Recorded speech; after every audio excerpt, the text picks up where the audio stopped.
Mind Show, your number one community building show in the world. Every Wednesday, 6 to 8 p.m. CST, live on Facebook and YouTube. Join us as we discuss pertinent issues that relates to you and I with your host, Alinko.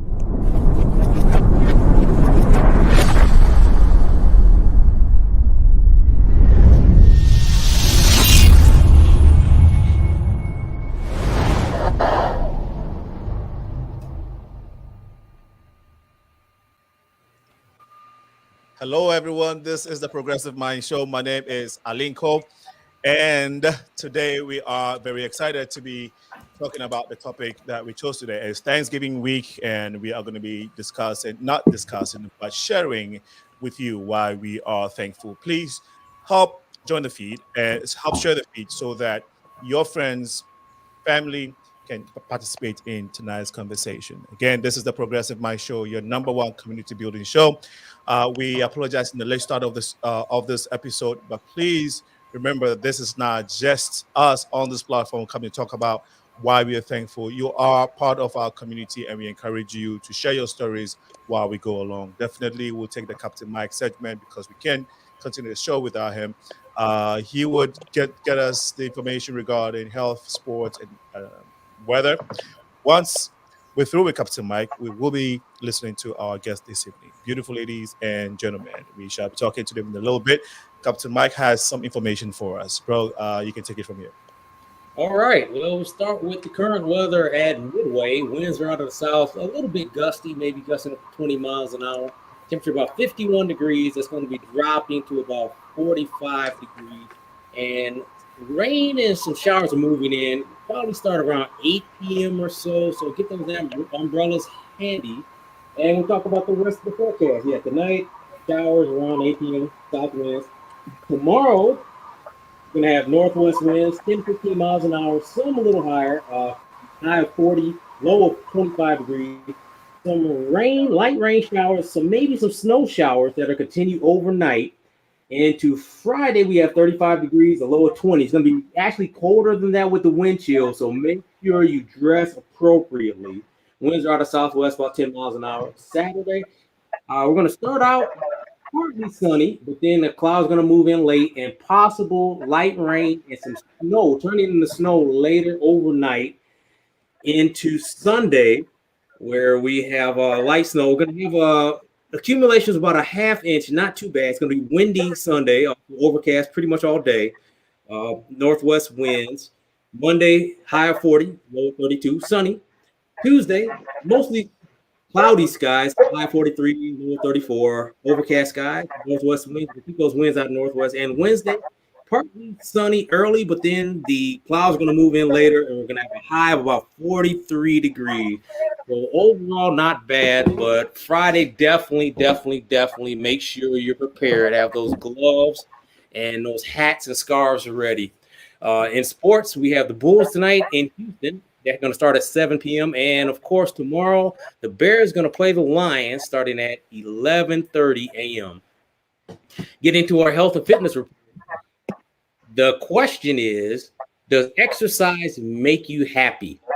Well, in some cases, it can. It lowers your blood pressure, which makes me happy. It can improve your cholesterol scores. It can reduce your heart rate, reduce risk of cancer, reduce risk of diabetes, and improves your mood. It produces endorphins, which do make you feel better, and reduces the side effects of stress. So, recommended by experts, say if you combine cardio and weight training, that'll reduce your chances of depression. And if you have some symptoms of depression, definitely talk to your doctor or your health provider. But studies have shown within about a month of working out, you can feel better. Make sure you do it socially. Have friends who also like to work out in groups. And this comes from Parade Magazine. So check out parade.com. And this information comes from Dr. Irma Todaro. So definitely get the information and feel better out there, and it'll make you look better too. And that's always good. So we're going back to you, Steve. Thank you, bro. We really appreciate your updates. We are thankful for a beautiful week, and looking forward to tomorrow. I think that was some technical issues coming from one of our feeds. We apologize for that. Captain Mike, we really appreciate you on this Thanksgiving Eve, this Thanksgiving week. I really want to say again a big thank you to you, Captain Mike, for your dedication to the Progressive Mind Show over the years. I know we've said this before, but I really want to thank you for everything you've done, your commitment, the taking time from your busy schedule. Since 2017, you have been very committed and dedicated, and diligent with this show, and I really want to pour my heart to you. Thank you so much, and thank you to your beautiful wife for allowing you to do this. All right, we'll see you next week. All right, my brother, thank you again, and have a wonderful evening. That was Captain Mike with his segment. We will go to our guest in a little bit. Before we do so, let's take this short break, and we shall be right back.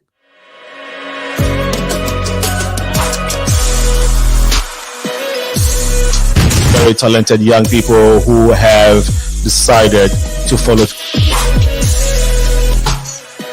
Then another year it starts again. Well, this is different. We shall definitely be talking to those wonderful people. Once again, we urge you to share the feed on Facebook.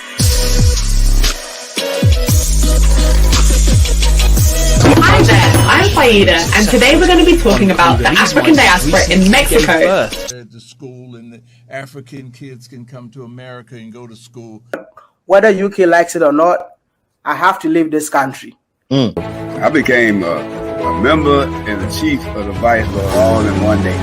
All these guys, winds around the north at Midway Airport. Rise and beats.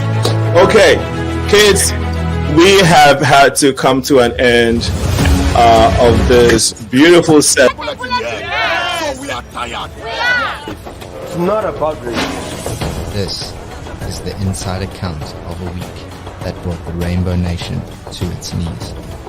You are in hell. We must.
Welcome back.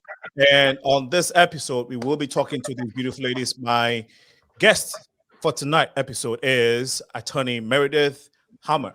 She's also running for judge for Cook County Circuit Courts. I always have to take, okay, I got it right. On the bill also is IYONNA Rivers. She is a first timer on this show. She's a community liaison. And we have Kim Jones. Kim Jones, you're welcome to the Progressive Mind Show. Kim Jones is a board member of the Brazilian Cultural Center. Kim Jones, you're welcome. That was, okay, you had the mic on mute. IYONNA, you're welcome to the show.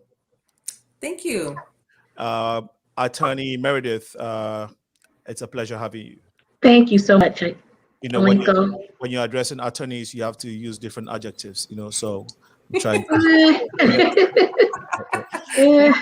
Brother Chris King, you're welcome to the show, bro. Thanks for having me. And then we have AMENA. AMENA, welcome to the show. Thank you so much. Awesome. And then next to AMENA is Dr. BARTH SHEPKONG. Dr. BARTH, you're welcome to the show again. We couldn't hear you, but Dr. BARTH, that was not your fault. That was our technical glitch. Can you hear us now? Yeah, thank you for having me. My pleasure. Okay, so we decided to do this one, and I'm sure a lot of platforms are sharing their thoughts on Thanksgiving, but we wanted to be very purposeful when it comes to what Thanksgiving is for the individual.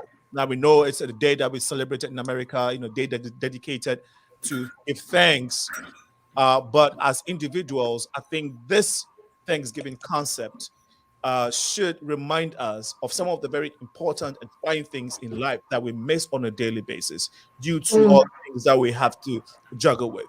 And so we feel like it is an opportunity for us to reflect and take account of the fine details that we miss.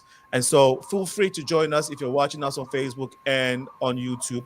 The show is being carried by My Star radio station in Midwest. It's a Pan-African radio station. My brother, let me start with the brothers. Would that be fair, ladies? Okay, this one time. Now that I see the ladies are nice, so I was testing their pause. No, I'm just joking. I wasn't testing anybody. Let's start from the top all the way down. Attorney Meredith, you have celebrated Thanksgiving for so many years. Some of us as immigrants, we came to find it. Having gone through severally, from your own perspective, each time you do it, does it help you reflect on some things, or you've just been going through it as a festive, just like everybody does? I think for sure, and for so many years, for sure. I am, from Indiana, actually, in fact, and I was sharing with the ladies earlier about, where I'm from, being from Indiana and then moving to Chicago a number of years ago. But for sure, a number of years, my mom was a cook, and we, like clockwork, we did it every year. It was a celebration for sure. But this year, the last couple years in particular for me, have definitely been a time of reflection, because my mom passed away a couple years ago. And so I was cooking today, and I'm gonna tell you, if I get emotional, this is where I am. But I was cooking earlier today, just a little bit, and just thinking about my mom and the recipes and the just everything that she's passed down to us. For Thanksgiving, I called my sister. I'm like, sis, how am I making this cobbler? Because that's what we did. We were in the kitchen with my mom, and she shared with us. She was a cook. She could go into the kitchen and make a meal out of little of nothing. And she taught us all how to cook. Even my brother knows how to cook, whom we affectionately call Dump. So, this year has been a tremendous amount of reflection. And as you said earlier, I'm running for judge. And so, I've just taken account a lot. And so for sure, I'm thinking about my family today, and I'm going to be with extended family, cousins tomorrow. So I'm thinking about my dad, who's still alive, and, he's 83 and just a super father, a true Abba. That's what, we call him Poppy. He's my daddy. I'm still calling him daddy at 51. So definitely a lot of reflection for me this Thanksgiving. I could go on, but I will leave it there. Thank you so much for sharing. IYONNA, for you, I guess I'll pose the same question. I think for this year, it's unique and special. In years past, kind of like Meredith, the family fabric was kind of woven by my grandmother, and of the foods that she would eat, and going to Detroit and spending time with family. And when she passed away, obviously my mother's family had to find a center. And many of the centers were her children celebrating Thanksgiving at their home. And so my mother usually did Thanksgiving in the morning, and then there was a Thanksgiving in the evening to kind of balance it out so that we can all be together and commune and laugh and share stories and and share a level of togetherness.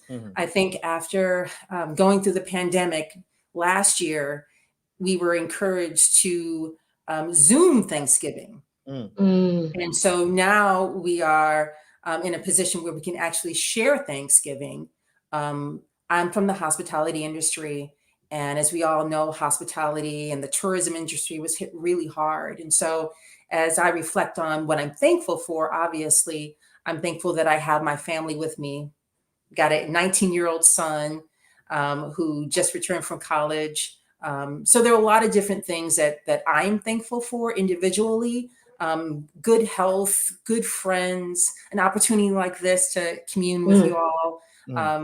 I think that the pandemic has really taught a lot of people what is important, what is valuable, and what is necessary. Absolutely. Thank you so much. Kim? I think Thanksgiving for me has always been special. My dad passed on Thanksgiving almost 20 years ago. And since his passing, Thanksgiving has always been a time of reflection and remembrance for me and my family. And then similarly, this year, I also lost one of my favorite aunts just this past October. And at her funeral, the same thing we talk about. Well, we only see each other when there are bad things happening, like funerals and things of that nature. We're not coming together and like hosting family reunions. We talk about it, but we never do it. So with her passing this year, the family, my extended family, has pledged to come together more often. So this Thanksgiving, we're not going to come together on Thanksgiving Day, but the day after Thanksgiving, we've made a plan to come together and just fellowship and get to know each other and be together under different circumstances, all under the umbrella of just celebrating Thanksgiving. And in terms of what I'm thankful for, I'm thankful most for my family, just the opportunity to be here, similar to what others have said regarding the pandemic. This is a time that precious time for us all. So, right. Yeah. Thank you for sharing. I would come back so we can talk about organizations, but I just wanted to get everyone's quick perspective on what you think of it, because there's a tendency for us to just glide through it because it happens every year. Okay. So for you personally, Chris, again, over the years, has it been any kind of significant moment for you, or is just one of those days that you have to recognize and move on? Well, it's always been an opportunity for me to get a chance to see my family. That I have family all over the country. So it's usually someone would come in town, and it's usually a vacation for them, although it's not actually a vacation for us because we actually working to provide a really nice atmosphere for them when they come in town. But it's always been a great opportunity for me to kind of reach out to cousins that I hadn't seen in 10, 15 years. And, sometimes when you're just busy, hustle and bustle in life, you don't get a chance to reconnect or to connect with people in your family that are, in other parts of the world. And so it gave me, this was always a real special time for me because things kind of slowed down for the next 2 or 3 weeks, you know what I mean? So, so it kind of gives you an opportunity to kind of almost like reestablish yourself. A lot of times people start their goals kind of like in January, but actually with me, I usually start them around this time of the year, kind of because I'm not working as much and I kind of get an opportunity to reflect, and then also an opportunity to see my family. So yeah, it's always been a special time for me. Dr. Beth, and then we'll go to Amina.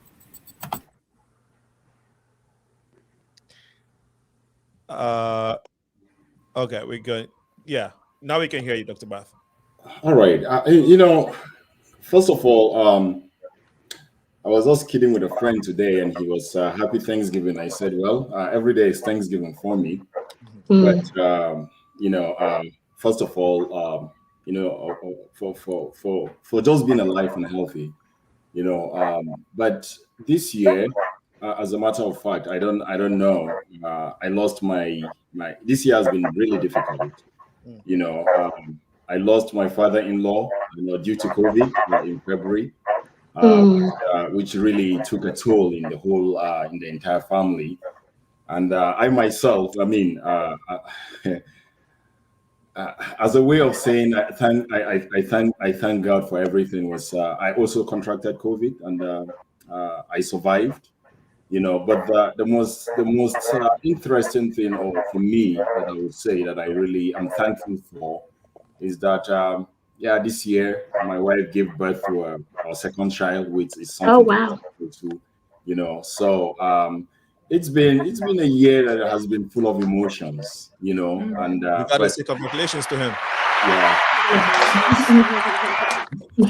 Good job, man. Keep popping those, keep populating our world. This, we want more numbers. I hope we got some guys to compete with the females, because the numbers are. Well, you can't compete with the females. No, in terms of numbers. Okay. No, I'm saying we want more numbers so we can catch up with their numbers. Yeah. So I mean, Thanksgiving for me, I as I said, I use every day to reflect, but it's an opportunity to hang around with family members. And unfortunately, we're gonna meet tomorrow. My father-in-law is not gonna be around. He used to be the comedian of the entire family, so we're definitely gonna miss him. But overall, I'm appreciative and thankful, for everything, and especially for being alive today.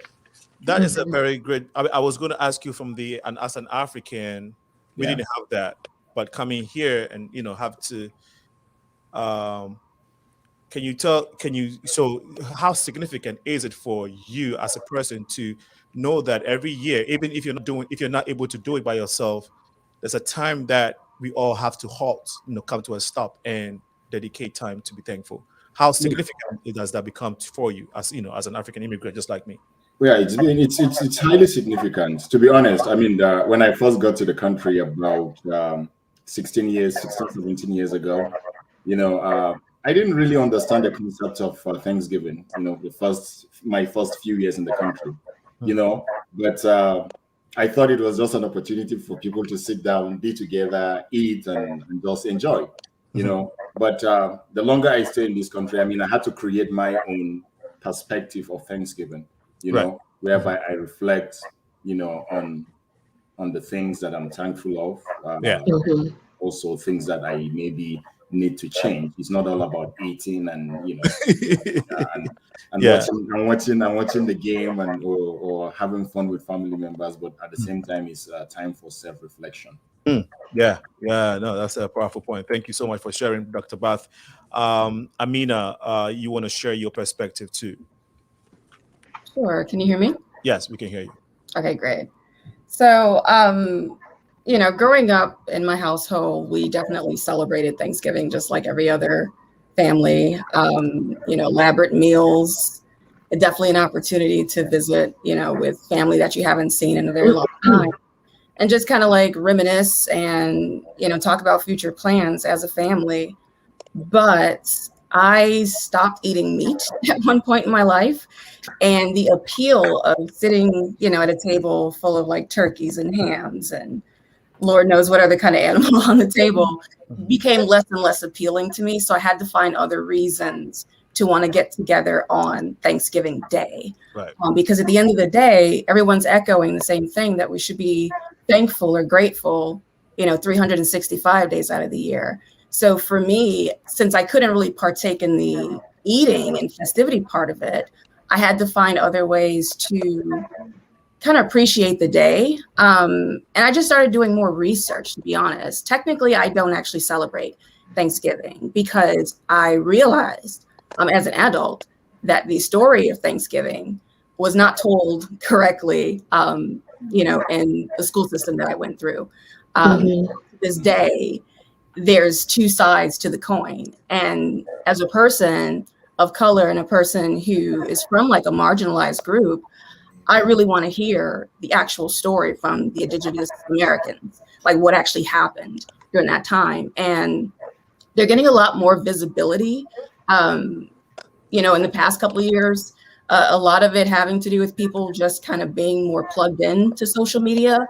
And it's really given a voice to people who don't usually have one. So, there's a lot of history that's being uncovered. People are now getting platforms to state their truths. So it's my responsibility as an ally to our Indigenous Americans that, we actually listen to that story and actually educate ourselves on what actually happened and whose land we're actually on. What are we celebrating at the end of the day? I'm definitely not saying don't celebrate, but know the other side of the story. And, also be thankful that, we're here on this land, sacred land, and to do better as far as like being here and respecting this home that, I'll just say that it's not technically ours, because no one was technically invited to America. It all popped up. She said not technically ours. Not technically at the end of the day. And Yeah. I think that using Thanksgiving partially, yes, to express what you're thankful for, and also commune with family, but also doing that little part where you are trying to figure out how you can give back to the indigenous communities or help them have a voice is very important as well. And that's fulfilling even without the food. So, awesome. Thank you for sharing the interesting perspectives, and it's beautiful. And this is why we do what we do. And if you just joined us, this is the Progressive Mind Show, and we're asking that you be part of what we're talking about, which is why we are thankful on Thanksgiving Eve. This whole week, I think a lot of people will be reflecting on these things that that we are grateful for, and so thank you so much for sharing. But I want to know, or our audience, everyone would like to know who these beautiful ladies and gentlemen are. Like, basically, what are you into? I know you all have your regular professions or careers, but you're also into different community as projects and different type of things that you have been involved in. So let's try to see what is there. Now, I want to begin with who last spoke. Let's start with Kim. Kim, I know that you are, apart from other things, you're also a board member for the Brazilian Cultural Center. So tell us what the Brazilian Cultural Center is all about and what you do, and then maybe we can talk about some of the other things that you're involved in. Yeah, well, the Brazilian Cultural Center of Chicago is the organization that was founded nearly 20 years ago by Maria Drell. Maria Drell serves as the founder and president of the BCC, we call it Chicago. And I think most of you have met her because most of us connected via one of her event last weekend. So the main objective of the organization is to educate people here in Chicago and all around the globe about Brazil's rich history and culture. And again, I serve as the board secretary of the organization, and we sponsor various events throughout the year that celebrate the culture of Brazil. And one of the events that we sponsored last weekend occurred on November 20th, which is a special day in Brazil. It's known as the Black Consciousness Day. And it's a day similar to how we celebrate Black History Month through the month of February, where we have a lot, we go through, this bill regarding Black History Month. Well, they have something similar in Brazil. And on the day, November 20th, is a special day because it marks the day it's the day that is related to one of their heroes, I would call him. And the hero, let me make sure I get his name correct. Zumbi dos Palmares is the name of the Brazilian hero. He was a leader back around the late 1600s, and he helped fight against slavery in Brazil. And he helped to establish what they call quilombos, which are communities within Brazil back when slavery was still happening, where enslaved people were able to escape to and live freely. And so on this day, they have various events. It's a day of remembrance. It's a day of protest. It's a day of celebration. There are marches. There are talks. All the things that we do during Black History Month, they do similar things in Brazil during this time. And so our organization, the Brazilian Cultural Center of Chicago, sponsors these types of events throughout the year. We have some upcoming events happening that we're still in the planning stage for. One of the events would be our 20th year celebration, which we're looking to maybe, I guess, execute sometime in early March or April. Okay. And then we also have two more events that are coming up next year. Viva Brazil, which is like a festival celebrating Brazil culture. Yeah, we would come back so we can share more about the Brazilian Cultural Center and its activities. Okay. Yeah, because you're right. We all met. Most of us on this platform met during that event, and the significance of it is very powerful. You can feel the love, you can feel the connection, and so. Very powerful organization. So definitely we'll come back to so they can throw more light on some of these upcoming events. Okay. So, but thank you so much for sharing. Kim, IYONNA, you are community liaison. What does that entail, to be specific? And if you don't mind sharing any other professional or career that you were in that you think may be significant to this conversation, please go ahead. Sure. So I'm the community liaison for the South MERRIL Community Garden. I moved to South Shore in 2007, and it overlooks a community garden, which at the time was neglected. However, it's got a very unique story. So it is actually the O'Keefe Victory Garden, named after and honored for Troy Law. So Troy Law was a 6th grader at O'Keefe Elementary School, and unfortunately, he passed away due to issues of domestic violence. And so his teacher, Miss Emily Kenny, actually started the garden, or renamed the garden as the O'Keefe Victory Garden in his honor. So that garden has got a long history, whether it was through the elementary school or through Genesis Cooperative, which is one of the very first Black cooperatives here in Chicago. They actually pulled down bricks and created boxes and all that kind of thing. So I moved in, and in 2017 became very active in the garden. There was a shooting. So I live in South Shore again, and there was a shooting in the garden, and I was like, this is enough. I'm done. Who do I need to speak to? Where can I get involved? So that kind of activated me in terms of action. And since then, I've been involved. So the mission of the South MERRIL Community Garden is to bring in intergenerational participants, both older and younger, so that we can share and rebuild our community. South MERRIL is known as Paradise on MERRIL. And that's essentially what myself and the other community leaders attempt to do. So through activations and through child classes, through senior programming, which was very much in place this year. Diane Hodges is actually the garden leader, and she was very active in getting musical acts. We had blues and salsa dancing and all kinds of really interesting things to kind of get our seniors engaged. But most importantly, it's to shine a light that in South Shore, we care. And so our hashtag is This Is South Shore. Well, that's the community hashtag. But then our broader hashtag for the South MERRIL Community Garden is This Is Paradise on MERRIL. You can have paradise where you live. You just have to be dedicated about it, be focused on it, and then work collaboratively with your neighbors to build it. But it can be yours. And so that's my mission. So aside from that, I also manage a beehive. So at Windsor Garden at 78th and Saginaw. So lots of really interesting things happening over here at South Shore. Yeah, managing the beehive. That sounds very interesting. Yeah. Cool.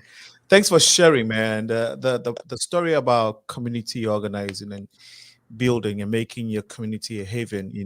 If you want, you can bring people together and try to work on it. It's very profound and touching. Also, when you speak about South Side, Chicago, communities on the South Side and the West Side, and this whole talk about, it's not a safe area, so move to the suburbs, right? But then it leaves you in a dichotomy. You're thinking, okay, if I'm gonna leave, and what happens to that community? Do you care if it gets better or not? And a lot of times, look, we just want our safety. We surviving. We want to survive. Our survival is to kick in. Everyone to do what is best for us. So we move out. But I guess it's an open conversation. Do you always want to move out, or at least try to help your community become a better place? And so my heart goes out to you, man. Good job for what you're doing. And I know Chris King is also on some big things, bro. Tell us about your organization, what you're into, what you love to do, and all of that. Well, I'm a property manager at Empire Property Management, which is located in Evergreen Park, Illinois. Okay. We're a small team. It's actually a couple, and then myself. We actually go way back. They've actually been in property management most likely probably about 25 years. I joined them probably about 2.5 years. I was actually my background is mostly in insurance, taxes, and small business finance. And so they had came to me a couple of years ago and asked me to become part of their team. And it's probably one of the best moves I ever did, because it gave me an opportunity to kind of look at things from a broad standpoint. And when you look at housing, especially when you look at housing from I guess most of the companies that we deal with are from a condo association. I really never knew much about condo associations and all the different bylaws and the things that are associated with that, and then also a lot of other businesses that you can actually have inside of a business. And I would definitely tell people, if they're looking for something to get into, property management, especially from a condo association direction, is probably way more lucrative than most people would think, and they might want to take a look at in that direction. Yeah. And, thank you, bro. And I also know you're very active in supporting community-oriented stuff, you know, and I appreciate you coming to some of our events in the past. I love your heart, man. Great guy. Thank you so much for sharing your background. And I know you all have extensive experiences and accolades, but we're just touching on a few ones. Feel free to share whatever you want to share regarding your background, your education-wise, community, whatever. Please feel free to share, but just be mindful that we keep it under 1 minute, no, 45 seconds. Okay, if you can. It's impossible. We can't share all of that. I'm just kidding with you guys. But I mean, we haven't heard from you. Yeah, we'll take your background. What is Samba Seeds? Yeah, it's actually Seeds of Samba, Chicago. Oh, yes. Yes. Seeds of Samba. Yeah. So basically, this started out as a project last year in response to the pandemic. What was happening was that I was just seeing a lot of people that I knew in the arts community, because I have an extensive background. I'm an artist, fine paint artist. I do jewelry, I do costume design. So I do a little bit of everything. And those are like actually my outlets as well when I get stressed from my 9-to-5 job, which is a fraud analyst, completely different. But what I was noticing is that a lot of people were turning to not so great coping mechanisms in order to deal with the pandemic. And one thing that I've always kind of used to kind of get out of, you know, a dark headspace is the arts, dance, music, painting, whatever, just some way to take whatever I was feeling inside and be able to express it and possibly, you know, affect somebody else or reach somebody else, make a connection with somebody just based off of, you know, kind of what I was going through and realizing that you're never really alone in whatever it is that you're suffering through. And sometimes sharing is really the best form of therapy a lot of times.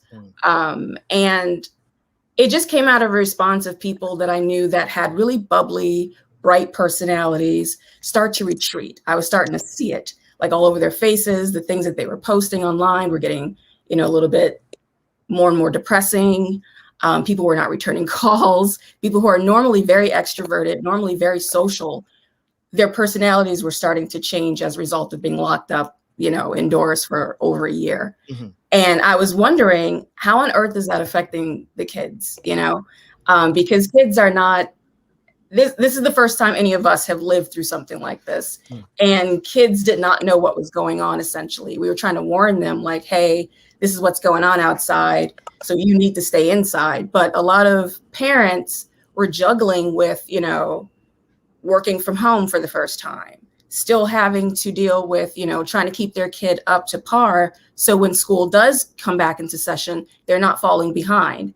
And so I decided that I wanted to use dance as a way of not necessarily distracting the kids, but to give them like an opportunity to express themselves in fun and creative way, and for them to learn about a part of the diaspora that doesn't get talked about very much, which is Brazil.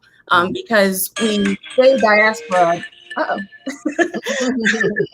so we say diaspora, but a lot of times we tend to forget that Brazil received the majority of the enslaved Africans that came from West Africa. And for me, the Seeds of Samba represents the opportunity to educate, to have people come together in the diaspora, to learn something new, and to honor, you know, those ancient traditions. They definitely did a great job in hanging on to a lot of the Yoruba culture and kind of hiding that in like the synchronicity of like candomblé and things like that. And in those ways, a lot of the things that we as maybe African Americans were not able to hang on to, we can find in like the culture of Brazil. So I thought that if I found that those things were very interesting through my own research, there's got to be other people in diaspora who would also appreciate it. So Seeds of Samba really is a matter of not only just entertaining, but also highly educational and a way for us to come together and express ourselves. Awesome. Yeah. Awesome. Thank you so much for sharing, man. Powerful stories tonight. We really appreciate each and everyone for sharing these. And in a little bit, we're going to be talking more about Thanksgiving. So please feel free to be part of this conversation. Dr. Barth, I know you are a business consultant. You are also a social entrepreneur and a professor. Okay, the man has 3 solid hats that he's wearing. But apart from that, he's also a father. That makes it even huge. So my brother, carry on. Apart from these things that I just mentioned, if you want, you can elaborate on your business, your profession, if you may. Yeah, I would just want to speak a little bit about what we do here in Columbus, Ohio. You know, I don't know. I mean, Senna is the only one that is aware of the fact that I used to live in Chicago.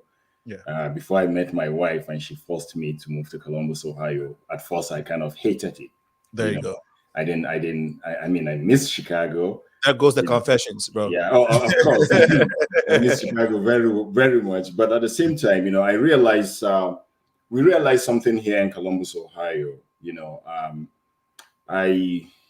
moving around the city, you know, like during the summers, you hear about the Irish festival, you hear about the Latino festival, you hear about this festival, that festival. Then I kept asking the question, where is the African festival? You know, what's happening? And we have a good number of Africans here. And I mean, that question led to an answer. I said, well, if no one is going to do it, then who is going to do it? So we started the Columbus African Festival here in Columbus. We had the first event in 2019. And the second year, the first year was a huge success, and we were planning for the second year. Then COVID struck, so we had to cancel. But we had the second event, the second festival, the second African festival this year, which was a huge success. And why African festival? I mean, the thing is that we're trying to see how we can showcase African culture also. Because as a proud African, I think the world is becoming the world is a global village, and I think we need to showcase our culture. The times of maybe not being proud of your heritage has passed, you know. So for us, is us showing that, you know, we are proud Africans. You know, I'm African first, you know, before any other thing, you know. So that is some of the things we do in Columbus, Ohio, which we're looking at doing other things. You know, so I'm also using my hat of a cultural diversity professor in college, you know, to kind of implement some of these things, especially in the community and especially in the African community, whereby we bring all the Africans together. You know, it's an opportunity for all of us as Africans, you know, to come and showcase our culture. You know, I was really surprised, you know, because we thought Columbus was just full of Somalis, but that's not true. You know, that's not true. You know, you see, I mean, Africans from all walks of life. I mean, that festival actually, you know, gave me the opportunity of meeting people from north, east, west, and south of the continent, which is great.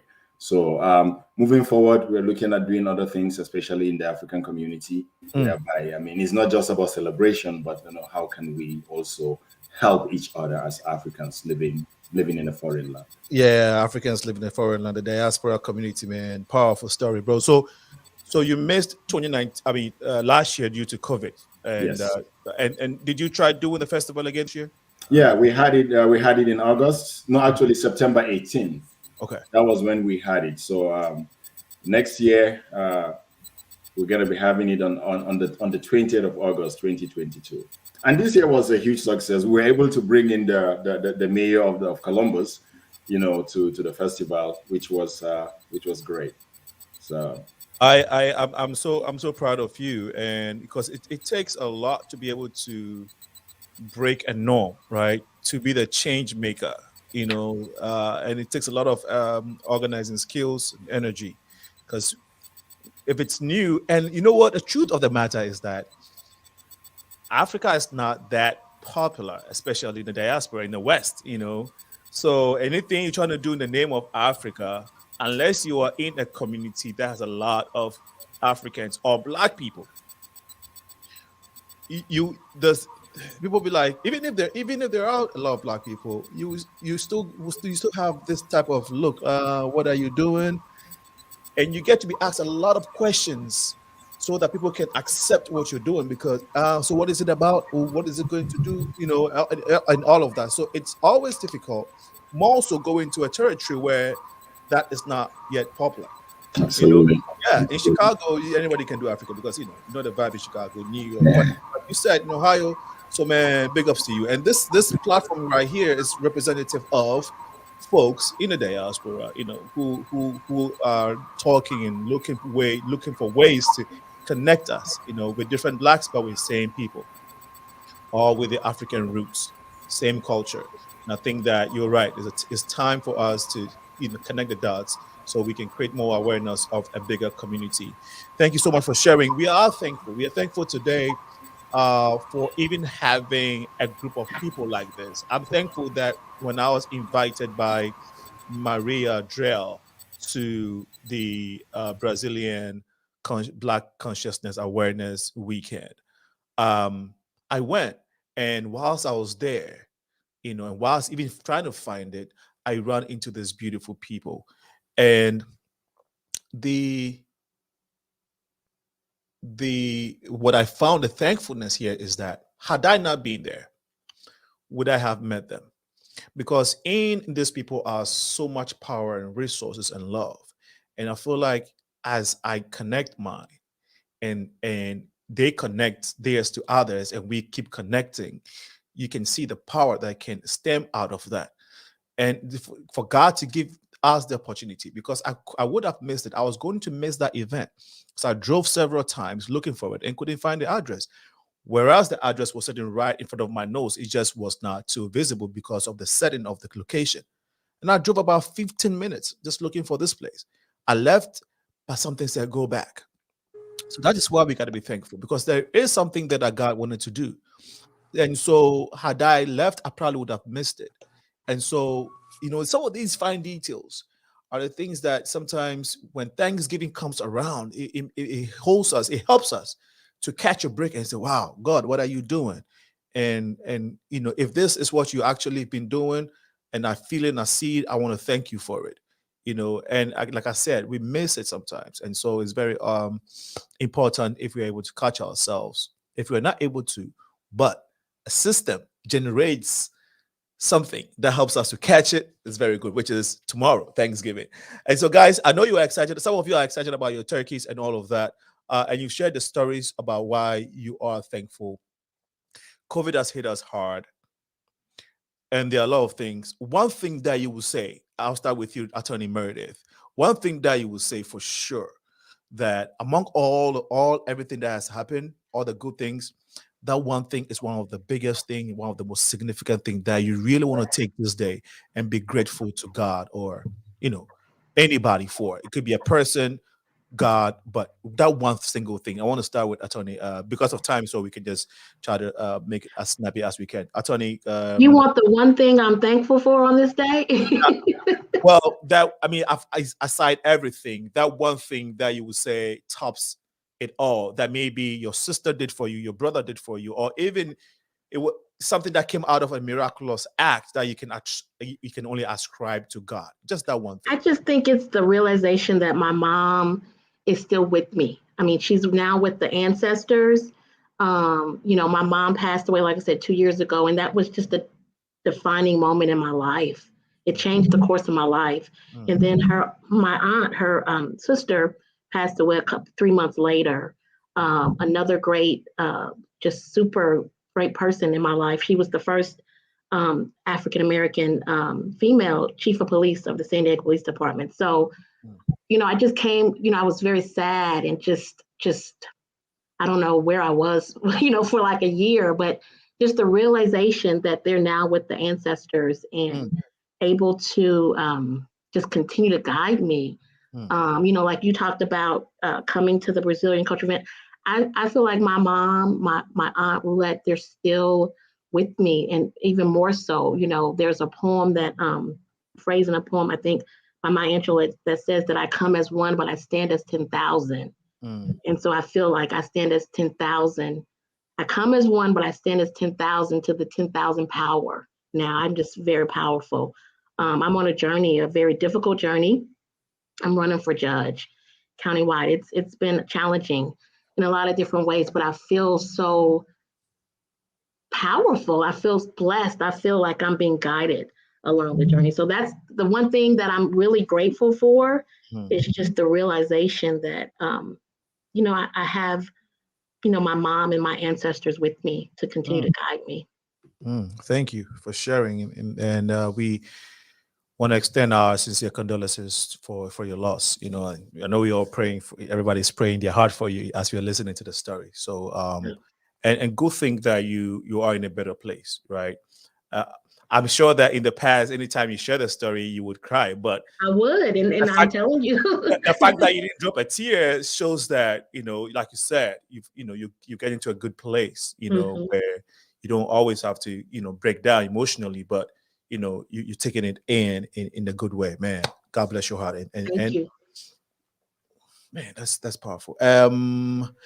But you said something also interesting. I think something that's powerful that I know that we all are excited about, that this is a powerful Black lady who's running for judge. So we might have a judge friend very soon, right? No, just you guys have to vote. No, but that is very serious. Attorney, how many years have you been an attorney?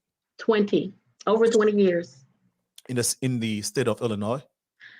Indiana, District of Columbia, moved to DC years ago, and I moved back to Indiana when my mom got sick years ago, actually with leukemia, and the doctor said she wasn't going to make it past 18 or 19 months. I moved back. She lived forever.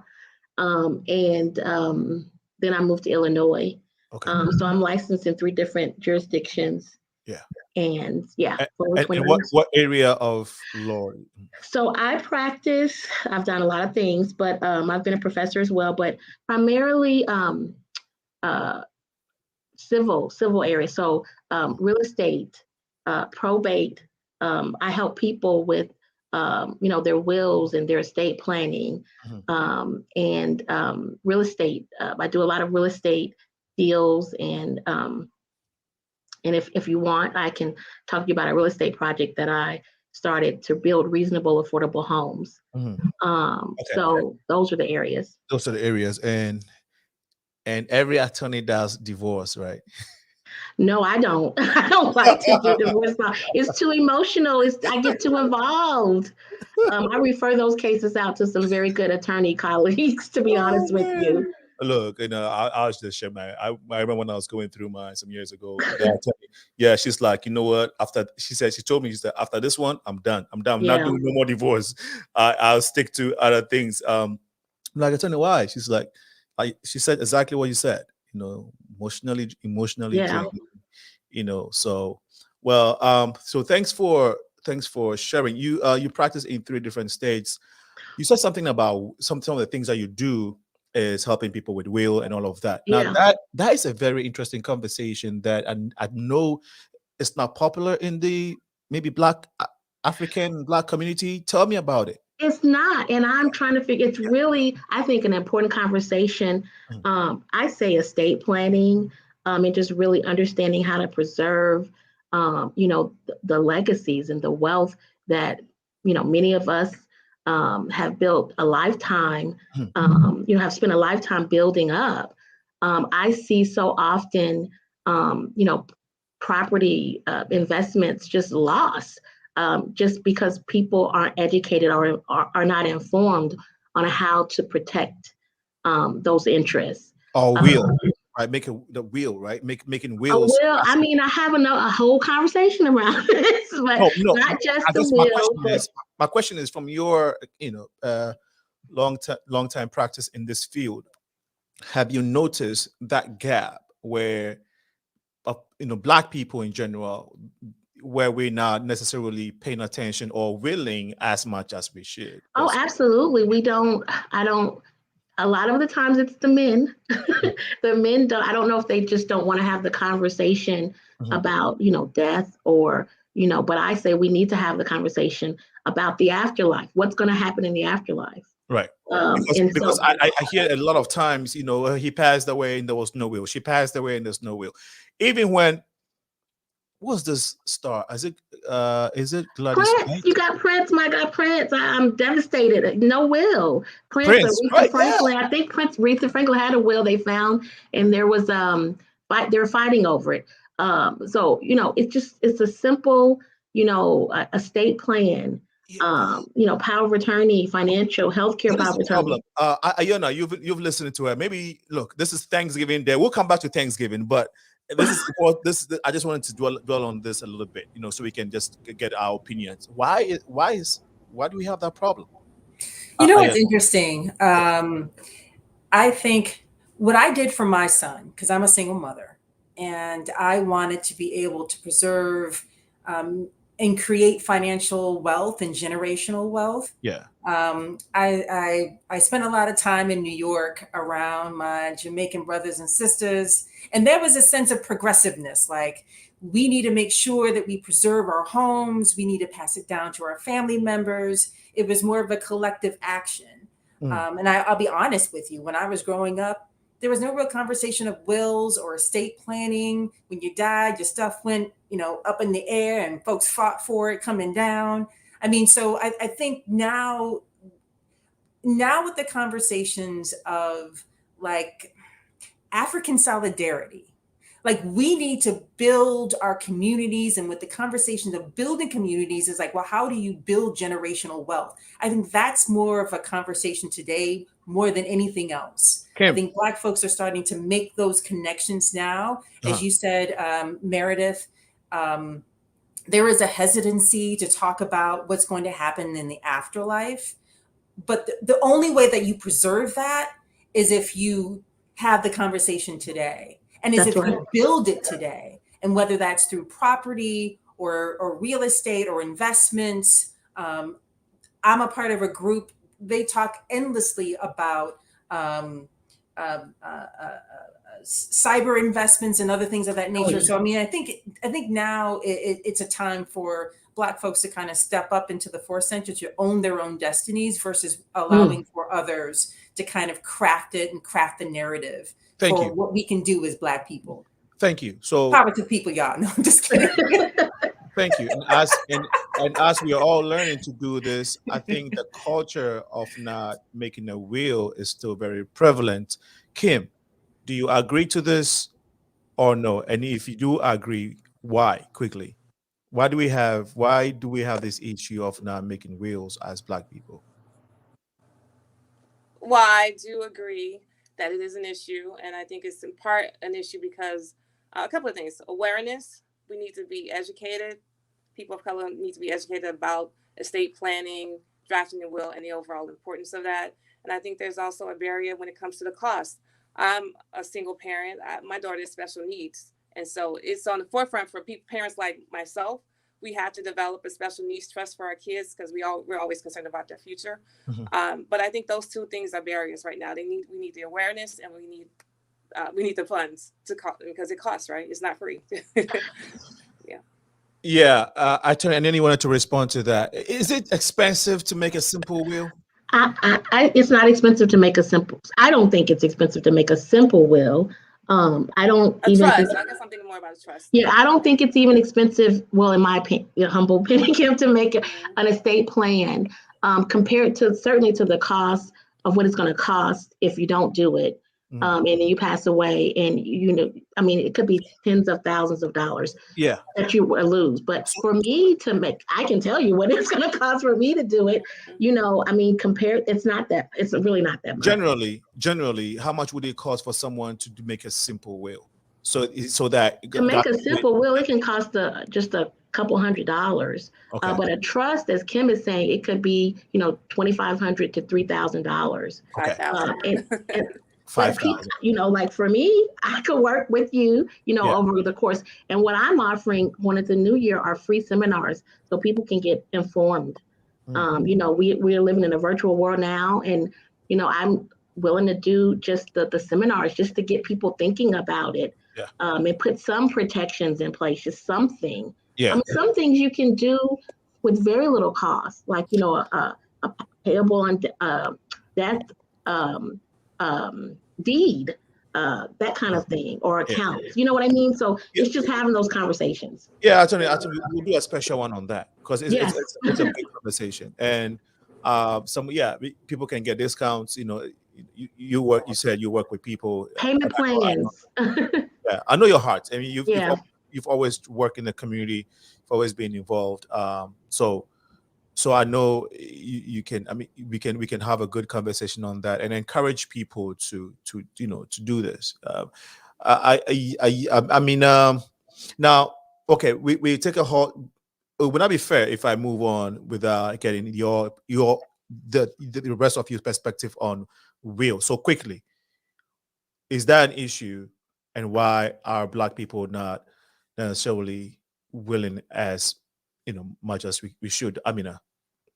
It's definitely an issue, and I think part of the reason is because, at least from my experience, there's always the notion that stay out of grown folks' business. But at the end of the day, it's really the children that are burying the parents, So we need to know what's going on so that, once we've done the funeral part of it, what happens with the property. And that rings very true to my own heart, because my grandmother, and I'll keep this very brief, but my grandmother and grandfather both owned 3 homes on the west side of Chicago when I was growing up as a kid.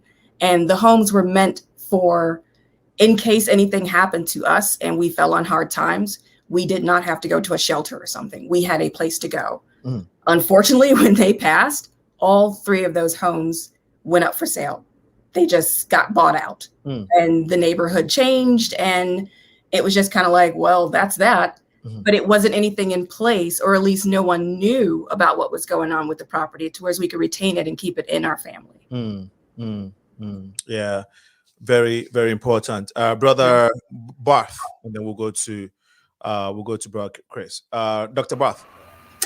Yeah, that is, and from an African perspective too. I think it's even very prevalent in the African community. Of course, that is. I will call that a pandemic in the African community. Yeah, I will say that because you just speak to an African, especially. I agree with the attorney. Speak to an African man about a simple thing like life insurance. You know what he will tell you? Oh, you want to kill me. Right. So I think I agree with everyone. Part of it is the lack of education and the lack of awareness. And most of the time, you don't know what happens. I have cousins back home in Nigeria, that basically they almost killed each other because of their father's wealth, So because even though he left a will, but again, the problem is, his best friend, who was the Chief Justice of the state at that time, just decided to hang on to the will. He didn't want to bring it out. I don't know why. But finally, but before that, the harm was already done. So it's a very big issue in the African community that I think we need a lot of education and we need a lot of awareness. And is it Amina that said that? The children are the ones burying the parents. So if you don't know, I mean, sometimes maybe the children will not even have, or are not going to be able to have the resources to bury the parents. So that might also help. Like I just earlier I said I lost my father-in-law. We didn't have any issue. You know, because this is an educated man, and he came here and got educated, and we did not have any issue. You know, same here. So when my mom yeah, passed. so the thing is, I mean, I think a lot Education. of us in the African community needs a lot of education on that. It's not that you get a will that you're gonna die tomorrow. Everyone is gonna die anyway. You know. So what are you leaving behind? That should be the question. Absolutely. Thank you all for sharing, man. That powerful point of view, Dr. Barth. Chris, quickly, and then. Well, I come from the insurance industry, so I know exactly what you guys are talking about. I've sat down at the kitchen table many a nights talking about things just like that. It's just, unfortunately, in our community, personal finance, we don't see the seriousness of it. And personal finance, to me, is way more important than your career, because it's not always how much you make, it's how much you keep. You know, and like you said, how much we're gonna pass on to our children or other loved ones. So it's just something that I think we need to, at some point, really have a heartfelt conversation in our community, and that's just about personal finance, because all insurance is not about death benefits. A lot of it's actually about living benefits. So just something that we need to be abreast of, because it's $1 trillion industry that we're not taking part of. Yeah, man. You see how you threw that in sleekly? Yep. It's about the business. He's trying to tell you, get some insurance from me. There's some business going on here. That's what he's saying. Yeah, and that's what we should be doing. This is what it Absolutely. is. Yeah, we all involved heavily in the community. We also have our careers, so we are all impacted differently. But when we bring it together, it helps build our community, and that's why we call this show the Community Building Show. It is 9 minutes past 7 p.m. Central Time, and we have been talking about Thanksgiving. I started by asking Attorney Meredith the question, the number one thing that overrides all the things that we are thankful for. And maybe for you, it might not be one, it might be 3 things among 20 things. And I want you to be able to share it when we come back after this break. This is the Why Are We Thankful episode on the eve of Thanksgiving. This week of Thanksgiving, we want to decide, we want to dedicate our platform to this cause, and we want to take 2 comments on the feed, and then we'll take our break and we shall be right back. This is from Angie Mims. She says, hey Angie. She says, hey Attorney Judge Hammer. So Attorney, you're getting some big ups here. This is from Kofi IQ. Kofi, the CEO of My Star Radio on the East Coast. He says, I don't know about everything. I don't know about everybody, but I think Africans have a culture of not wanting to talk about death. It's ridiculous, because no matter what one does, we will all depart at some point. And most important thing you can do for the ones you have lost is to list how you want your wealth or wishes handled. It's simple. It's your voice after you're dead. I love that. He nailed it. Yeah. He nailed it. Thank you so much, Kofi, for throwing that in. I guess we'll listen to a quick clip from one of our sponsors. When we come back, the show will continue. Please stay tuned. Welcome. Chris Toffee Financial Company is ready and available either group or one-on-one basis to help you understand different investment opportunities in America that you can invest in with any amount. The right college account for your children to withdraw money. We can help you to get appropriate life insurance that you can withdraw money or take loan. And if you're in the process of buying or refinancing a vehicle or a house, we can help by building up your credit score. We also repair credit by permanently removing negative items such as medical bills, collections, late payments, foreclosure, bankruptcy, inquiries. We also help all businesses to get business loans and credit by building their business credit. If you need any of our services, please feel free to contact us at 512-999-6724 or chris@christoffee.com or visit www.christoffee.com. Thank you. Welcome back, and we would continue with our conversation this evening. Actually, we'll continue with the topic Thanksgiving, why we are thankful. One of our guests has to leave to other duty, so we'll have him give us his give us his 1, 2, 3 top things that he's most grateful for. Dr. Barth, go ahead.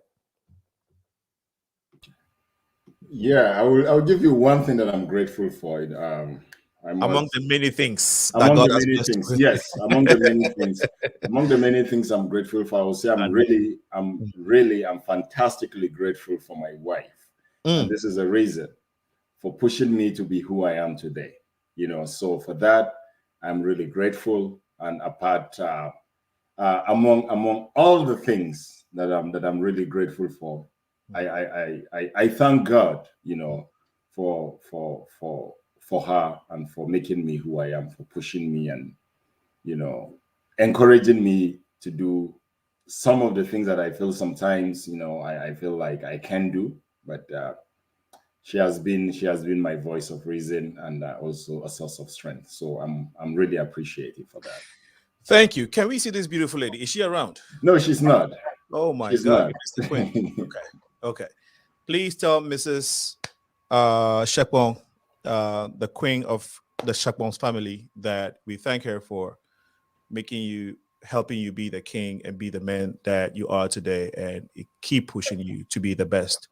My brother, I know you have to leave. Any final words before you go, and then we can continue the discussions. Yeah, it's been great. It's great being here and meeting a lot of people here. And all I want to say is happy Thanksgiving. And everyone knows what he or she is thankful for. And I wish everyone a safe and a blessed Thanksgiving.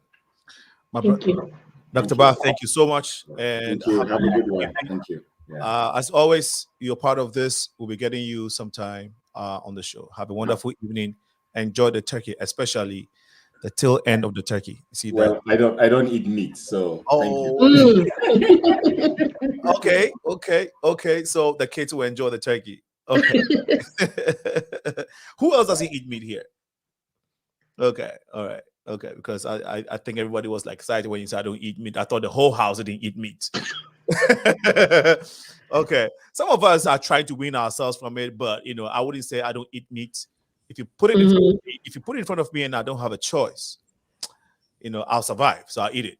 Okay, for survival's sake. But if I have a choice, I would not. But okay. So IYONNA, I know we heard from attorney. Maybe what we'll do is let's listen to other folks who are grateful and who are sharing their thoughts on Thanksgiving, and I think it would be appropriate to do that now. Let's see if we can get community folks who are. Hello, everyone. Happy Thanksgiving. Hello there, and a happy Thanksgiving to all of us. Happy Thanksgiving. This Thanksgiving, we pray for unity. We're thankful for the gift of life. We're thankful for our family. We're thankful for everything. Thanksgiving Day, I want to say I am thankful for my life, for my family, everywhere in the world, and for the Ghanaian community. I'm thankful for being able to express myself on a daily basis. We are so grateful to God that we are alive. So many lives were lost last year, but if we are here today to celebrate Thanksgiving, then I think the best thing to be grateful for is life, and thank God for that. I'm thankful for the life of my husband, our ministry, our children, our parents, our in-laws, our friends, our business. Happy Thanksgiving. Some people got real problems. Well, what are we thankful for? And we want to thank our community for sharing their opinions or sharing what they are thankful for. Thank you so much for bringing in your Thanksgiving greetings. And so let's go to IYONNA. IYONNA, again, a lot of things that we are all thankful for. But if you want to select or maybe focus on one or two, which ones will they be and why? I'm thankful for grace. Okay. Grace allows you to be generous with yourself, to be kind to yourself. I think that was one of the biggest lessons that I learned through the pandemic, is to show yourself grace, and therefore you can show others grace. And that is a continuing feeling of Thanksgiving. So even if we were, to Amina's point, take away the Thanksgiving from a traditional, Protestant Puritan American kind of platform and say that I'm thankful to have family. You always walk into situations being graceful and also giving people the space that they need to grow and to be themselves and to accept them where they are. So grace is one of those things that is hard learned for some. So it was hard learned for me to understand how to give myself grace because I was hard on myself. I was a driver. I was going to do this. I was going to do that. I was going to climb mountains. I'm going to do all this other stuff, right? I'm going to do it. But many times you only have a capacity for so much, and you have to allow yourself the time to grow. And if you don't allow yourself the time to grow, that means you're not looking at others and giving them the same opportunity to grow into their spaces. So that is a primary thing that I am grateful for. Yeah, grace. Would you say that you've always realized this? Like say you've always realized this, or would you say that it hit you by the fact that, would you say that Thanksgiving season kind of brought this to perspective even more, or you've always been aware of grace and being thankful for? I'm just trying to see how significant Thanksgiving makes you, brings this home for you. One of the posts that I follow a couple of people on Facebook, but someone posted something recently saying that you are the ancestor to rewrite your DNA, to rewrite that platform. You can break generational curse. You have the ability to kind of break generational curses and drama or trauma. I think with families kind of coming together and spending so much time apart, people have become, my folks have become a little more thoughtful and a little more courteous, a little more generous and compassionate towards one another. I lived through 9/11. I lived in New York during that time period in which a tremendous amount of grace and compassion was demonstrated to people. You were watching folks jump out of buildings, literally. You were watching that. Wow. And so when you're faced with traumatic events, hopefully you turn inwardly and say, well, I know that I lived my life yesterday as such. Life is short and brief. And do we really want to spend this time doing X? Does it really matter? And many times the answer is no, it's not. Take your ish and put it on the back step, because that's where it belongs. Okay. But I mean, it just really, you have to think forward in that way. Yeah. Because we always want to be kind of and if you're not able to think forward in that way, does the Thanksgiving season bring it home for you? It should. Personally. Personally, it does. Right. It does. So Okay. personally, it does. So I'm personally faced with, giving grace to others at a table where grace may not have been given to me. So in that sense, yes, it brings it right home, puts it right there on the front porch and says, this is something that you must do and move through. Exactly. I always believe that if a lesson is not learned, it will repeat itself and manifest itself in your life every single opportunity it can. It will show itself up, and all of a sudden you are dealing with that exact same lesson time and time again. Learn the lesson and move on. So that's what grace does for you. Like, man, are you a preacher? No, we can talk about it on the side. Well, hold on for a second. Donations are at. No, I'm just kidding. Is you a preacher? Okay. Kim, because no, thanks for sharing. That was very powerful. Very, very powerful. Kim, same question for you. Does Thanksgiving Day remind you of that one thing? And let's go back to our original question. What is it among everything that you would say, man, this 1, 2, 3 things, or this one, I'm really grateful to maybe Mr. A, Mr. B, or God, Well, I guess for me, it'll be a couple of things. The thing I'm most thankful for, I think, would be God's love. And I feel like at this time, during this particular moment in history, that God is speaking to us and he's revealing things to us. And he's shown me, I feel like, because I'm still here, his love for me and my family. You know, with COVID happening, you just don't know what to expect, but he's kept us. And so I feel like his hand is, you know, holding us and keeping us, and he's loving us. And so it's made me a more loving person. I say I love you more to family, friends, and I think I show love more now at this particular moment, not necessarily because of Thanksgiving, but just overall what we're going through as a people. And then the other thing that I'm thankful for, which is related to Brazil Cultural Center, is that I'm thankful to be an American. And this is a revelation that I came to after my first visit to Brazil, being over there and, you know, engaging, being there as an employee, a consultant, and working with Brazilian people, and then coming back home. I just had a huge appreciation for just being an American, and I thank God for being born as a Black woman, being born in America. So I don't want to go into too much detail there, but that's something that I'm very thankful for. You are right, definitely. But thank you, so very powerfully shared. Thank you so much, Chris. Well, I think start off, I'm so thankful for my family. We've mended a lot of relationships because we've gotten older, and we just realized that, hey, it's just us. You know what I mean? So we have to put our differences aside and continue to move forward. You know, because I've lost a dad and I've lost a grandmother, and you know, some of those people tend to be the glue to our family, and so once we lost them, we kind of had to reconfigure and find out who's running the show, kind of a little bit. But I'm so thankful that we came out on the other side really well. Thankful I still have my mom. I've got some great children. I've got a great ex-wife, actually. You know, so I'm actually really thankful for the space that I'm in right now. And also I got my health.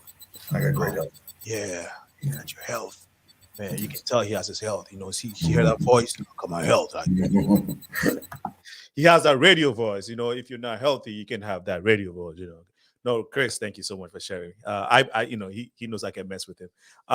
Amina, I know you were thankful for a lot of things. All this food recipe that you've been making, all this nice coffee you've been wearing, all these earrings. I know you are thankful for all of them, but that's my version of your version of things. But no, but go ahead. Go ahead. Yeah, I think if I were to pick two things that I am grateful for that have kind of come to the forefront of my life in the past maybe 2 years, I want to say, it's finding my tribe. And I don't mean that like, well, yeah, because I actually did do a DNA test, found out exactly where my mother's side is from. So I'm grateful for that aspect of the word tribe, but also just knowing that there are people in my circle who actually support what it is that I'm trying to do, my vision, things that I'm passionate about, and are willing to be crazy enough to jump on board and ask questions later. Like, I love those people that are in my corner that are like that, who just kind of understand that moving through life as an African-American woman can be challenging at times. And we often have to find ways to just kind of center ourselves and be grounded and be present, which is something that I struggle with a lot. I am always thinking in the future. And I think that the pandemic has certainly made me literally have to sit down and just be in the moment and go through the day to day and remind myself why I'm getting out of bed, remind myself why I started the Seeds of Samba project, remind myself why, even though I can't stand, you know, being outside in the cold in Chicago, I am spending my one off day, you know, to go and teach classes to people for free. You know, like that ability to be kind of elastic and not be so kind of rigid and like, okay, these are the things that I set out for my life, and anything that doesn't really fit in that mold, I probably shouldn't be doing it. But being open to new experiences as they come to me, and then realizing that my spirit guides and my ancestors are going to bring people into my life who are going to assist while I'm on that journey, if I'm open to the journey. The other thing that I'm grateful for is having the most beautiful spiritual awakening. I won't say easiest, but that definitely, you know, a spiritual awakening kind of still early on in my life, to whereas I can use the things that, you know, were presented to me to become a better person and still have time on this earth to do that, you know, and to not, you know, take for granted every day that I'm waking up, because we don't know. Yeah. You know, we don't know if we're going to be here tomorrow, and we have the tendency to plan as though we're going to be here for a very long time. And I'm always thinking, like, should I die tomorrow? What is my legacy? What am I leaving behind? You know, what do people remember me for? Yeah. Wow. Powerful. What would people remember you for? And I think that's a question that a lot of people, a lot of times, you don't ask ourselves that, right? I think it's not a question that we always ask ourselves. I think, and so that's very profound. What would people remember you for? Very, very great, great and way of looking at it. And so thank you so much for sharing. We will take this short, quick break. When we come back, the show will continue. This is Why We Are Thankful episode of Thanksgiving. Tomorrow is the day, of course. The turkeys are going through a lot of situations now, you know, all types of situations. We're thankful for that too, you know. So I hope there's no shortage of turkey in town. I don't think so. And so, yeah, while we're doing that, we'll take this break. We'll come back and we'll continue. Stay with us. There is a cry. Aglo, Aglo, Aglo. Aglo Bolingbrook Lighthouse is a network of caring women. We are a dynamic global movement with a single mission to see God's purpose fulfilled on earth as it is in heaven. Our mandate is every nation touched and every heart changed for God. We invite you to our prayer meeting every Saturday and breakfast meeting held every last Saturday of the month from 8 a.m. to 9 a.m. via Zoom meeting. For more information, please contact Dickness Rebecca Modi at 630-297-1471 or Reverend George Ofe Ado, our advisor, at 630-414-9505. We look forward to having a refreshing time with you in the Lord. Thank you and stay blessed. In my heart. Welcome back. So some of the people that I am very thankful for on this Thanksgiving Eve is, no, what's the date? Today's what, 24th, right? November on 24th November 2021. I would like to thank a few people that have been very supportive and very generous to me. Number one, my mom. Mom, wherever you are, and Miss Rebecca, you are an awesome woman. Thank you for everything you've done. I want to thank Secretary of State Jesse White for his support to every community event that we've had. Most community events I've had since 2018. He will show up sometimes with the Jesse White tumblers. He will perform and just support a good cause in the community. What a great man. Thank you so much for everything you do for our society, our generation, our community, and the guys in the Jesse White Tumblers group. You've supported them, you've catered for them, you've fathered them, and fathered me in different ways. You know, the advices, shown me from afar how to lead and how to care for people, how to care for fellow men. So, Secretary of State Jesse White, I just want to use my platform on this day to say thank you so much. I really appreciate and honor you and respect you and your office. Thank you, April Doyle. Thank you so much for everything you've done. Sean Tanner, I really want to thank you for everything. Angie Mims, I know you're watching. Thank you so much for your support, Angie. And then Dr. Birdie, awesome woman from the Belizean community. She's, of course, born and raised here. Powerful lady who have been very supportive to myself personally and the Progressive Mind show. Really, really appreciate you, Dr. Birdie. I bought a big cake that I would give you one day. It's not ready yet, so I bought it. It's just preparing it. You know, it has your name on it. I will bring it tomorrow. I hope that you enjoy your turkey, and also want to use the opportunity to thank. There are a few names that. Oh, Pastor Ate, can't forget you, Pastor Ate. Ate Akron, great gentleman. God bless you for your love, your heart, and just always being there for everybody, especially me and the Progressive Minds. Really want to thank you for that. My sister Akofa, for Bridget, God bless you guys. Really want to thank you. So guys, I want to turn it to you now. Anybody, any specific person, any name that you want to mention and give a special recognition to. Akushika, thank you. Thank you. Can't forget Akushika. Thank you so much. Kofi Jakwe, my brother, all the way in. Again, everybody's my brother. No, but this is a good friend of mine. Kofi Jakwe, thank you so much. But yeah, Meredith, Attorney Meredith, sorry. Can we go from? We'll go with you, and then from you we'll go to IYONNA. Go ahead. I just three people: my dad, my mom, Wade, and Barbara Hammer, and then I want to thank my campaign manager, John Mark Castillo. Campaign manager, John Yes. Mark Castillo. John, vote for Meredith. There he is, right there. Yeah, I don't know why he popped in my head. I'm just telling you, that was not orchestrated. No. I saw his comment come through, so wanted to, whilst we're talking about him, wanted to put He's it out. awesome. Yeah, Thank you. Awesome. And yeah, supporters of Attorney Meredith Hammer, if you're watching, you know, do your thing. You know, yes. let's get the applause and cheers coming through. IYONNA. I am thankful for my mother, my father, my family.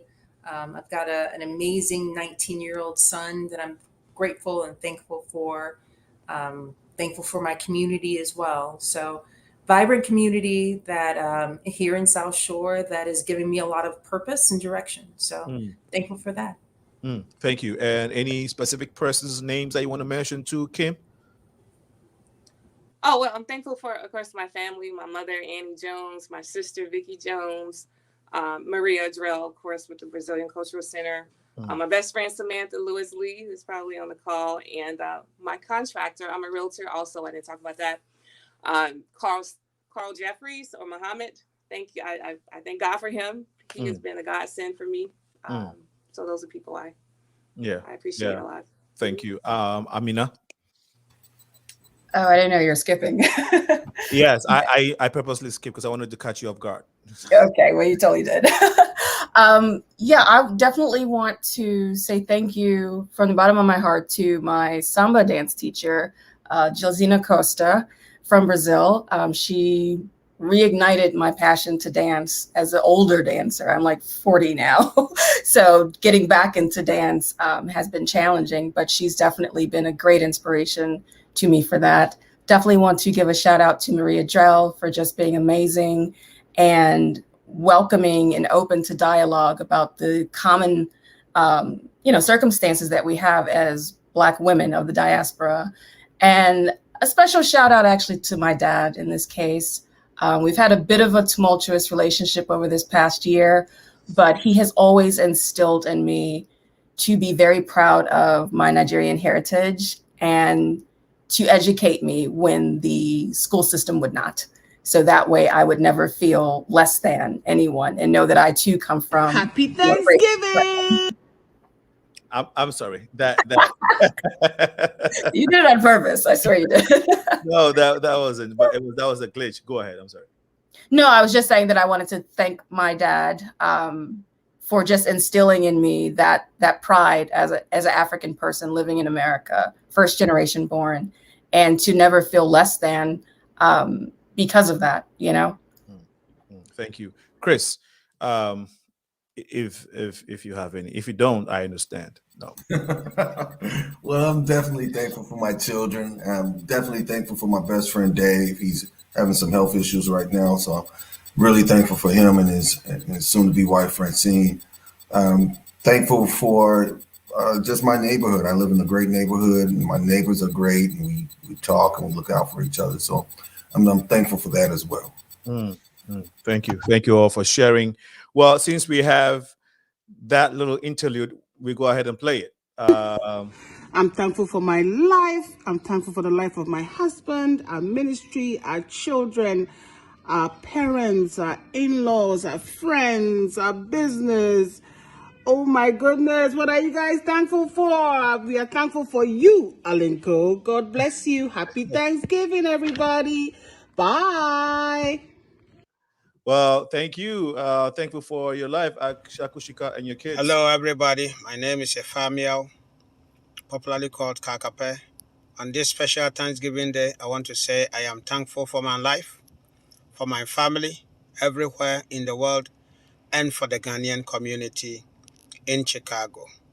Thank you, and God bless us all. Thank you, Kakape. Thank you so much for bringing your Children, happy Thanksgiving. Okay, so what are you guys thankful for? I'm thankful for my family. I'm thankful for the church. I'm thankful for my family and God. And God. So what do you wish everybody out there? Happy Thanksgiving. Happy Thanksgiving. Thank you, guys. Thank you so much. We appreciate those Thanksgiving wishes. I think we have one last person here. For my dad, my sister, my brother, and my mom. Thank you, Jordan. You're welcome, Mom. There are so many things that we are thankful for this year. And the very top of that list is the gift of life. We are so grateful to God that we are alive. So many lives were lost last year. But if we are here today to celebrate Thanksgiving, then I think the best thing to be grateful for is life, and thank God for that. We wish each and everyone a happy Thanksgiving. Jordan, we wish everybody happy Thanksgiving. Enjoy with your friends and families. Bye. Bye. Well, thank you, family, for coming through with your Thanksgiving. We really appreciate it. I think we have one more Thanksgiving appreciation from the community. We'll take this one and we'll go back to our guest. I'm thankful for my mom and dad. I'm thankful for my family. I'm thankful for my life. I'm thankful for God putting a roof over our heads. Happy Thanksgiving. Okay, on that note, we would end the episode on the community Thanksgiving. Thank you so much for bringing your Thanksgiving greetings. We would go to our guests we'll go to our guests to continue this Thanksgiving episode. We only have a few minutes to go. 7:41 p.m. Central Time. And you've been watching the Progressive Mind Show. This is a special edition on the eve of Thanksgiving. Understanding that this Thanksgiving season is sometimes is a thing that sometimes helps us to take a pause to reflect on some of the fine details that we miss on a day-to-day. And so we are very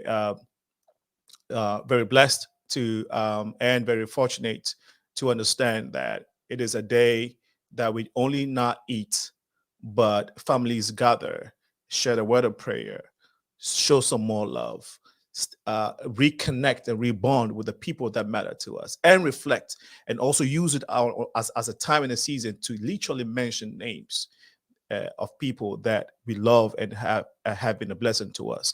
And we are glad that we got the opportunity to come your way to be able to share some of them. And so feel free to share with us too if you're watching us. The number is 815-277-5047. Any special thing that you are very particular about, that you want to be thankful for, that you want the world to know, please feel free to do so as we try to wrap up this evening's conversation. We only have a few minutes. But so what we will do to wrap up is that we'll start with Chris. I know it is not the end of the year. There's no new year resolution on this show. That's not what it is. But as we go into tomorrow and the days ahead of us, maybe your thoughts on how, as a people, an African diaspora and all of that, maybe some of the things that we should be doing going forward. You mentioned life insurance, so maybe you just want to use this opportunity to give us your maybe closing remarks as to what we should be doing going forward as an African diaspora.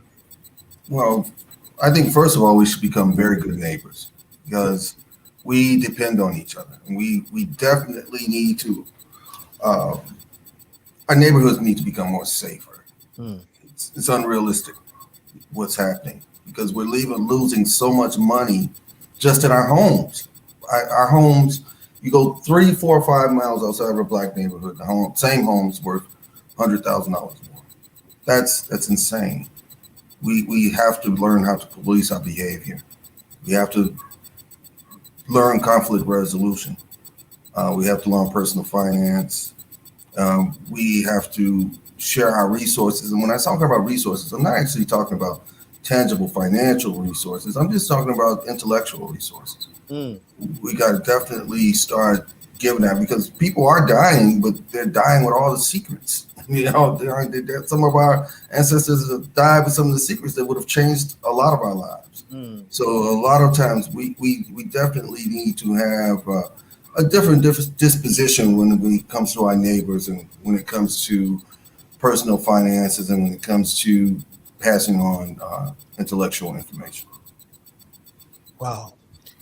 I like how you put it, intellectual information. I haven't heard it like that for a long time. Intellectual information. That's powerful. Thank you so much for sharing. IYONNA, your closing remarks as we bring the curtains down to this episode of Why We Are Thankful. You know what, really to Chris's point, I think that there has to be a sense of communal responsibility in our environments. Yeah. With communal responsibility, we're more conscious and cognizant of education. We're more conscious and cognizant of how we engage one another, as well as how we secure one another as well. I think with the communal mindset and moving forward on that initiative, we are able to build stronger spaces for us.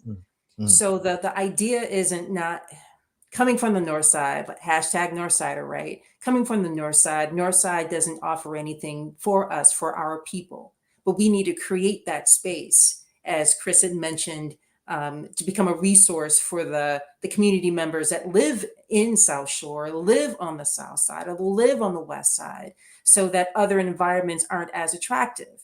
I read something recently talking about Black flight in the Chicago Tribune and how there are some who feel as if they made the right move. They made the right move to move out to the South suburbs. But at the same time, they left gaps in communities that they once lived and they could have contributed to. So my goal of thanks is to continue to be a community builder in mine and to give as much as I receive. Oh, thank you. Giving, that's more blessing in giving than receiving, right? So well said. Thank you so much. Kim.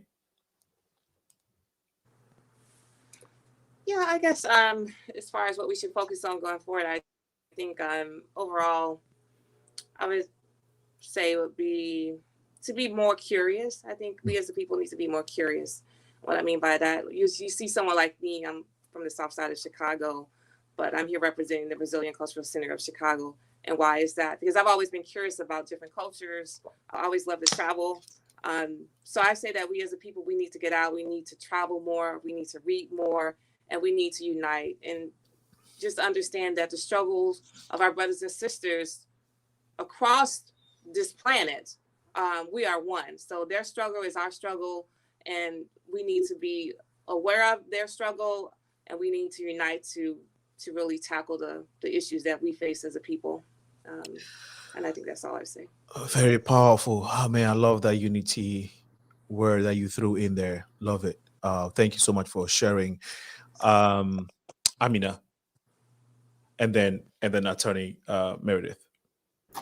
Yeah, I mean, Kim literally took the word out of my mouth as far as curiosity being very important, because I think that, again, we throw the word Africa Unite, people of the diaspora, descendants of, Africans, West Africans around a lot.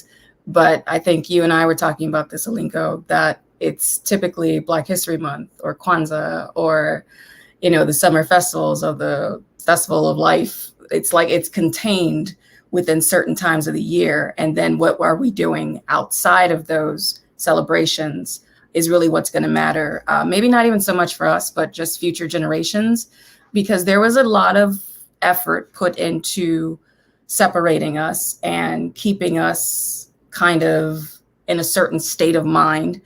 And I think it's our generation's responsibility to, as I think IYONNA was saying, break generational curses of ignorance, curses of, not being curious, like, oh, that's their thing. I don't want to get involved with that because that's not my culture. When in actuality, we share common ancestry. So I consider it all of our culture. That's the beauty of the diaspora. Like, I don't feel like I can't go to like an Afro-Brazilian event and feel out of place, or an Afro-Colombian event and feel out of place. I want us to have that curiosity. I want us to get out of our comfort zone. And then also, like IYONNA said, move around. Like, you don't have to stay on particular parts of Chicago because the representation may not be there. You may not meet any Brazilians on your side of town. You may not meet any Afro-Mexicanos on your side of town, but they exist. We exist. And you won't know that unless you mingle and move around. Get a passport, very important. And, just explore the places where we are, Man, you guys are dropping some deep ones today. Wow, curses of ignorance. That's awesome. Wow. Powerful. I'm loving it. This one is it's supposed to be Thanksgiving, but the knowledge that you are dropping, I mean, it's all part of Thanksgiving. We're thankful that we can connect to powerful minds, and great hearts. This is good. And Attorney Meredith. I mean, I think I'm just going to echo what everyone else has said. I think what I heard you guys say was to do something, to get involved. You can get involved with any one of the organizations that have been presented on this show tonight. I'm looking at, like you said, Alinko, the amazing intellectual minds and the knowledge and the shared experiences and the different cultures, the diversity. That's one of the reasons why I went to the Brazilian cultural event, was just to, embrace the community and to get involved. So that's what I would say, is just get involved, do something, act, and just get involved. I'm looking at, Seeds of Samba, the South Merrill Community Garden, which I'm going to be reaching out to you. I don't live very far from you. And then even, the Progressive Mind Show, certainly the Brazilian Cultural Center. My campaign, but just do something and get involved. Do something, get involved. How can people follow, support you on this campaign? I'm so glad you asked. Hammerforjudge.com. You can go to my website, www.hammerforjudge.com. I mean, there, and also you've got the Hammer Legal Group. That's my law firm, the Hammer Legal Group. But to get involved with the campaign, hammerforjudge.com. You can follow me on Facebook, all social media, Instagram, Twitter, Meredith Hammer for Judge, hammerforjudge.com. And remember, it's hammer time, you guys. Hammer time. It's hammer time. Yeah. I'm going to dance. I'm going to start look at me, I'm going to start dancing. It's also the exchange ceremony time. So we are excited. For those of you who have been following the Progressive Minds for some time, 2019 was a year of return. It was also 400 years in this country. We commemorated that by coming up with the exchange ceremony concept.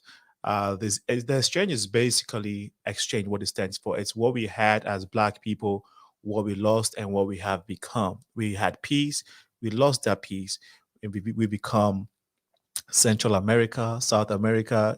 Amina and I were debating about, not debating, I was trying to learn which one is which, but we become all these names. We become African Americans, we become Caribbeans, African immigrants in the diaspora.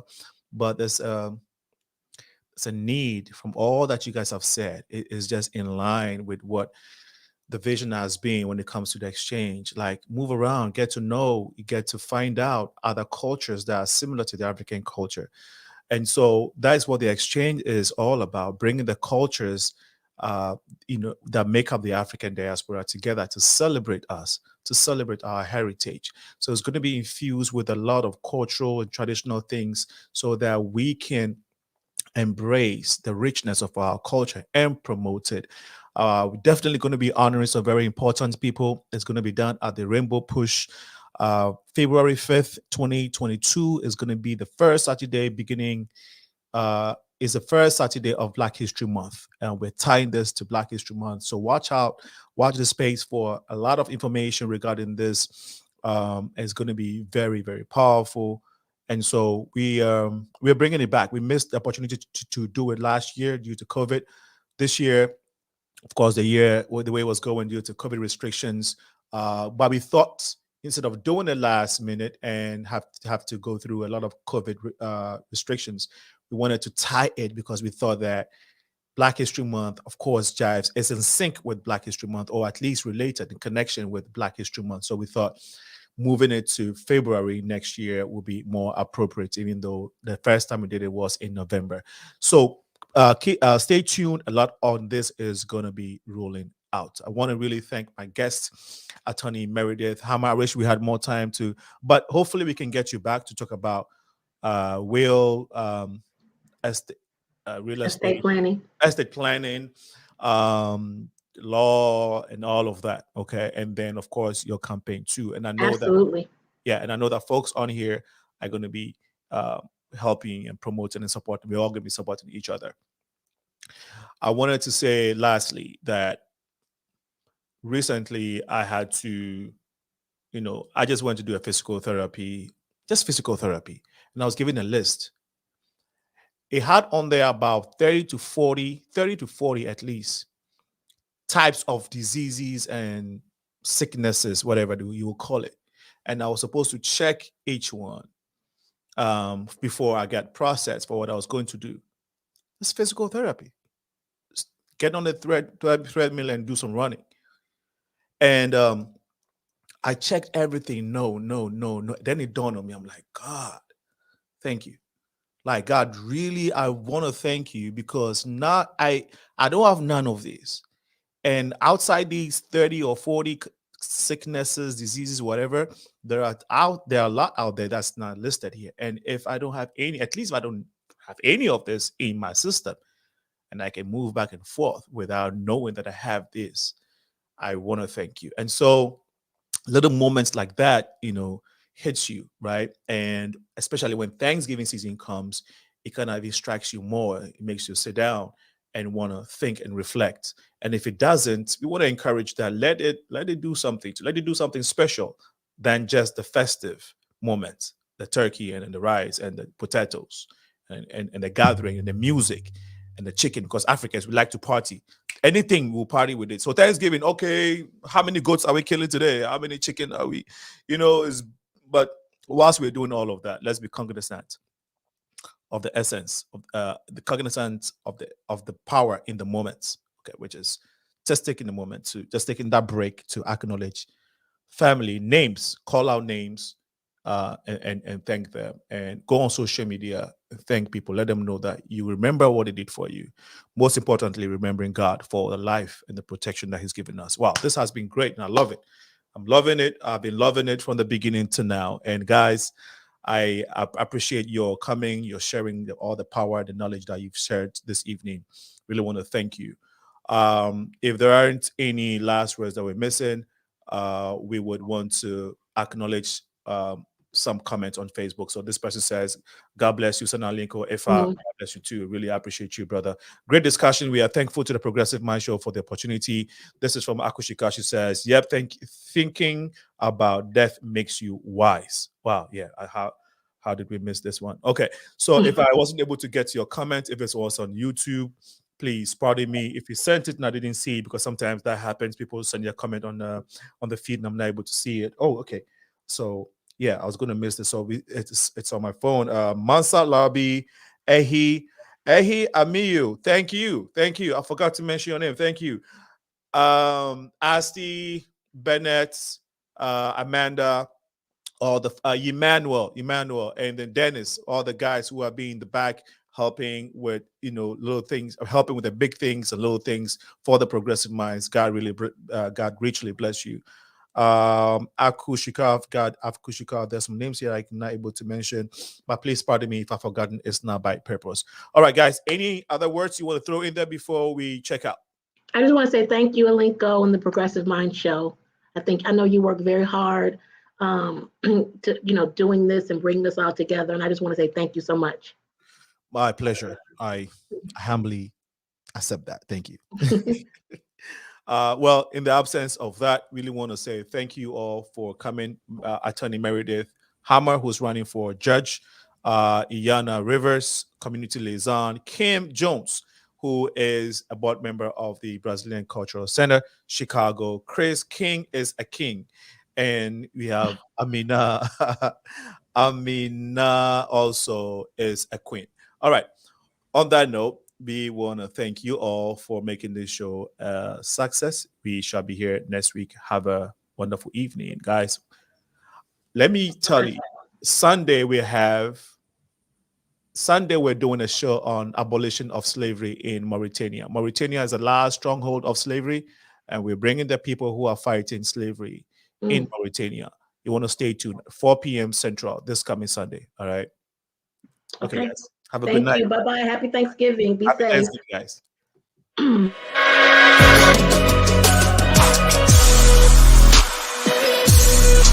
Very talented young people who have decided to follow